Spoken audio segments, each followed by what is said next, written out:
Hello, everyone, and welcome to a special Halloween issue of Coffee and Crimes. I am your host, as always, Tyler Graf von Revick, and today we will be looking into the episode of Richard Chase, the Vampire of Sacramento. Episode, a very creepy, macabre, and grim version of events that all took place during the late 1970s in Sacramento, California.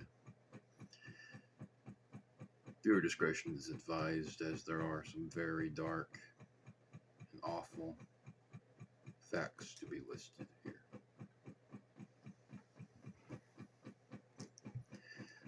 I want to say thank you to everyone who has been watching the videos. It means a whole lot to all of us here at Coffee and Crimes. We're very, very thrilled.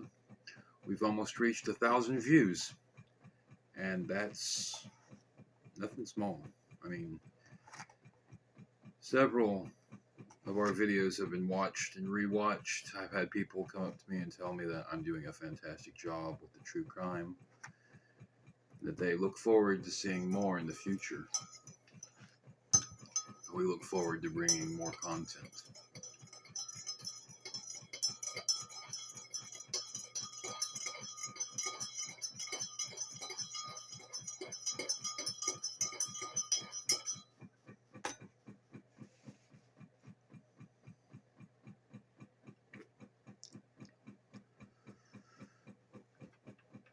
And now we begin. Greetings on this Halloween Eve, brought to you in a dark episode of pure horror and grim history, the macabre tale about Richard Chase, the Vampire of Sacramento, into this blanket of darkness and death. Early life. Richard Trenton Chase was born on May 23rd, 1950, in Santa Clara, California, to parents Richard Sr. and Beatrice. Chase Sr. was a computer specialist, and Beatrice was a teacher. In 1953, the family relocated to a house in Sacramento and had another child, a daughter named Pamela. Chase was a popular kid in school, with his teachers finding him pleasant and sweet. He had many friends who would come to birthday parties. Some of these friends he made while in the Cub Scouts. Chase's father was a strict, no-nonsense type. When Chase was 2 years old, his father force-fed him when he refused to eat his meal, pushing the food down until Chase vomited. He would also punish the youth by shaking him, and at times throwing him into walls when he misbehaved. Richard Sr. was an alcoholic who mismanaged the family's funds, and Beatrice would often accuse him of trying to kill her, trying to poison her, and being unfaithful. Both parents grew increasingly neglectful and turned a blind eye to their son's preoccupations. When Chase was 10 years old, he would start torturing local animals, neighborhood cats being his main focus at the time. Chase found great interest in how the organs and the blood of the animals worked, often torturing and killing the critters. He would move his proclivities to include dogs, rabbits, birds, and any other animal he could get his claws into. 2 years later, the family hit economic ruin and ended up losing their Sacramento house. At 13, Chase began exhibiting signs of more troubling behavior. Chase also developed a strange habit of burning pans while trying to cook for himself in the middle of the night. He tended to leave puddles on the kitchen floor and make messes that he had no effort to clean up. At other times, he would turn the heat up in the house to over 90 degrees whenever he was alone, strip off the clothing, and spend the night lying on the couch in the living room staring into the ceiling. He liked to play with matches, starting small fires around the neighborhood. He would also wet the bed, this being part of the McDonald triad, the belief that torturing animals, starting fires, and wetting oneself is a precursor to psychopathic tendencies and serial killing, although it's since been disproved, as far as I know. When Chase was in high school, his parents separated and his mother took him and his sister to Los Angeles. 8 days later, Chase's father came back and got him, bringing him back to Sacramento. His mother and sister followed 4 months later. In high school, Chase began drinking heavily, often experimenting with drugs like marijuana, LSD, and amphetamine.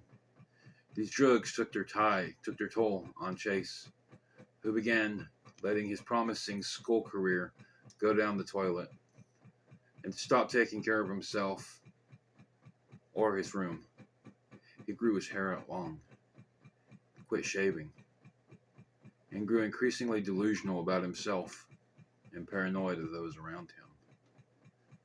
Still, he did manage to graduate Mariloma High School in 1968. Problems grow.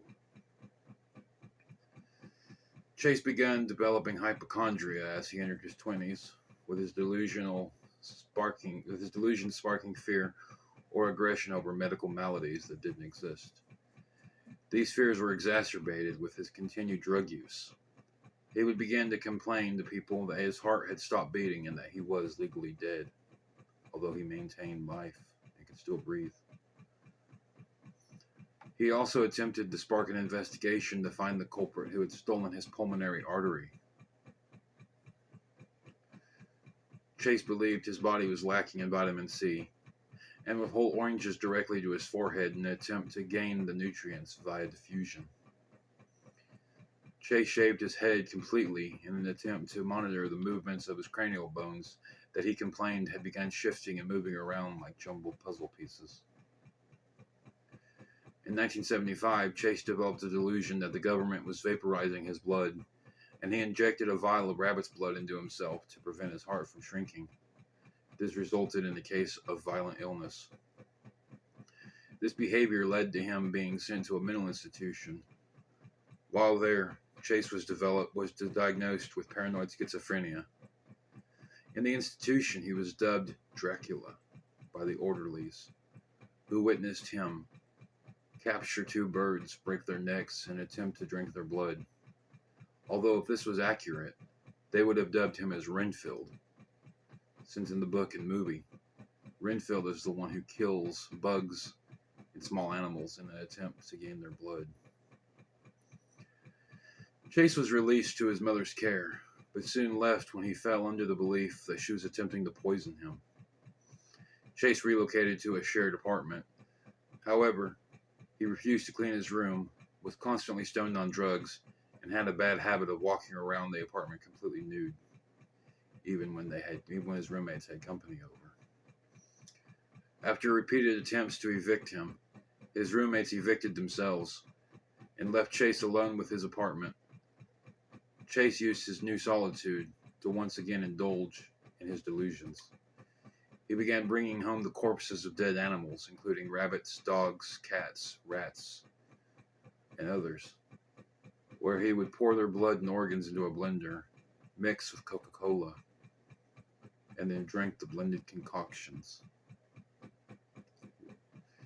In 1977, the police found Chase at Lake Tahoe, covered in blood and carrying a bucket of liver. However, they released him once they discovered the liver belonged to a cow and not a human, as they had thought. Murders. On December 29th, 1977, Chase was angry that he had not been allowed to come home for Christmas by his mother. He decided to go on a drive in his truck and try to relieve some of the anger by taking out his mind off the issue. While driving along a street, he caught sight of 51-year-old Ambrose Griffin, an engineer who was helping his wife with groceries. Chase took out the .22 caliber pistol he owned and fired it at Griffin when he drove by. The bullet struck Griffin in the chest and killed him. 2 weeks later, Chase would attempt to invade a home in the city, but the locked door caused him to lose interest and leave the area.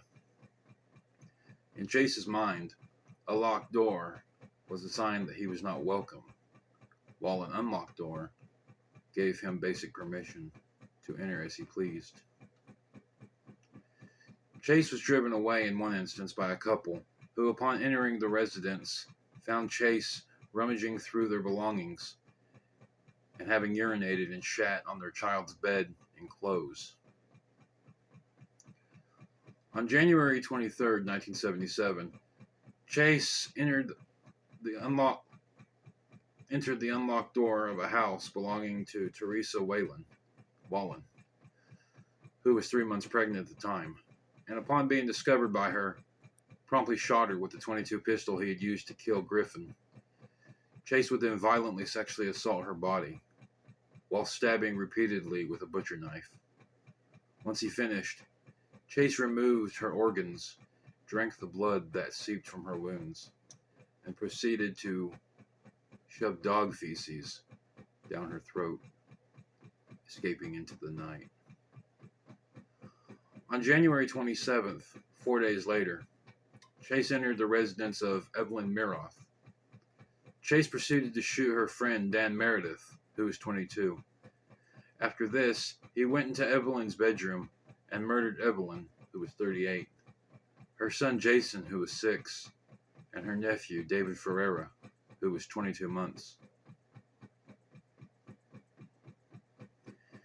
After this, he sexually assaulted Evelyn's corpse and removed several of her organs. However, a knock at the door startled Chase, who fled the house in Dan Meredith's car, taking the corpse of David Ferreira with him. Oh my. I'm not going to get into detail about what Chase did with David Ferreira's body. Just note that the baby's remains were discovered in a box behind an old church a month later.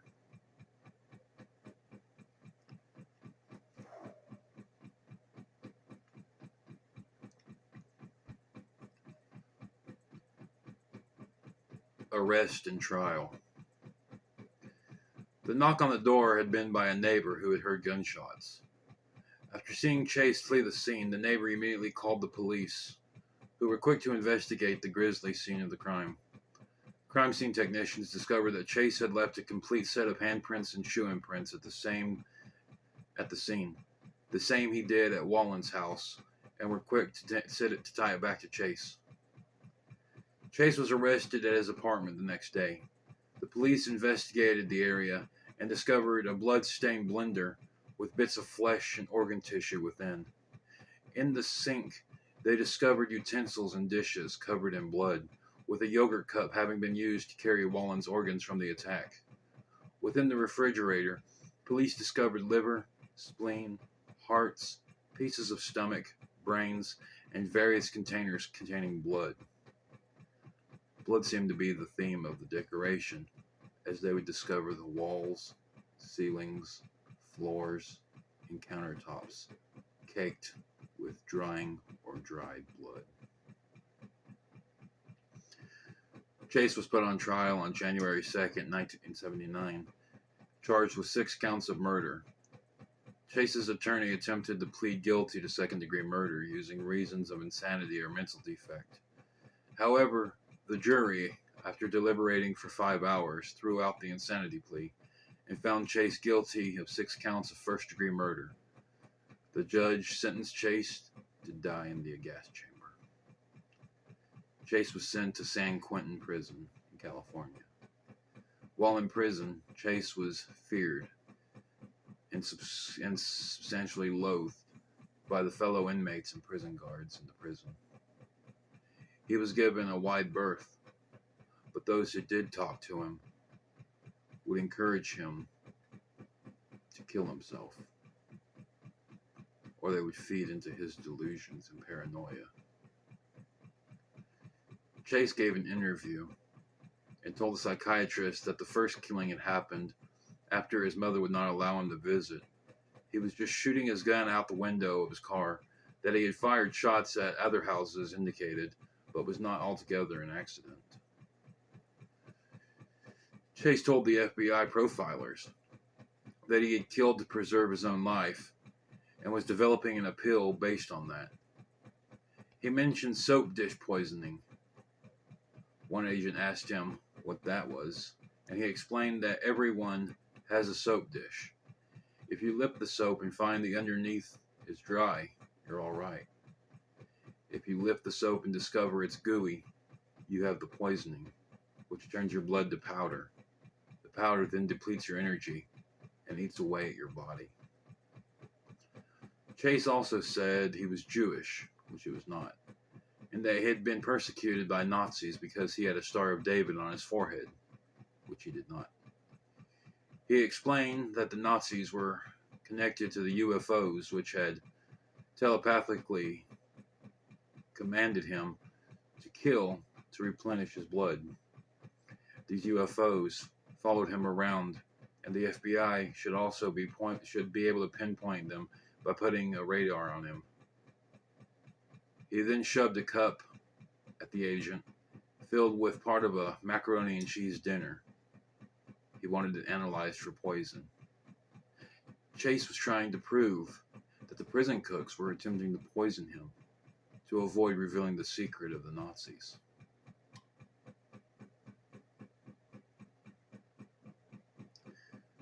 Death. Richard Chase was found dead in his cell on November 26, 1980. His death had been caused by his own hand, having stocked up on anti-anxiety meds that he was to be given for his behaviors, giving himself an overdose. An autopsy revealed that his heart was normal, despite his fear that it was shrinking or stopping, and doctors stated that he had been psychotic since entering the prison. Final notes. Chase was guilty of 6 murders, though he killed 7 if one includes Wallen's unborn child. He was also responsible for the deaths of hundreds and hundreds of animals. Chase was given a litany of nicknames including Dracula, the Dracula Killer, the Vampire Killer, and the California Vampire. In 1987, the film Rampage was made, which is based on Chase's crimes. Investigation Discovery's 2011 TV special, Lore, Deadly Obsession, was a 2-hour documentary reenactment of Chase's crimes.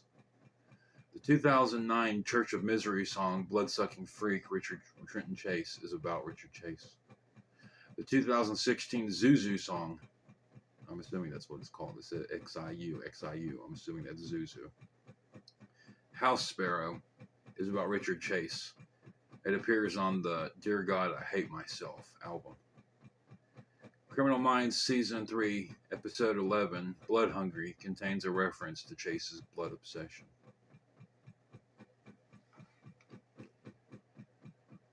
I hope that this Halloween episode has provided spooks, creeps, and fears. But also, we remember, and we hope that the victims rest in peace. So, I have been Tyler Graf on Rebic with this episode of Coffee and Crimes. Good night, and happy Halloween.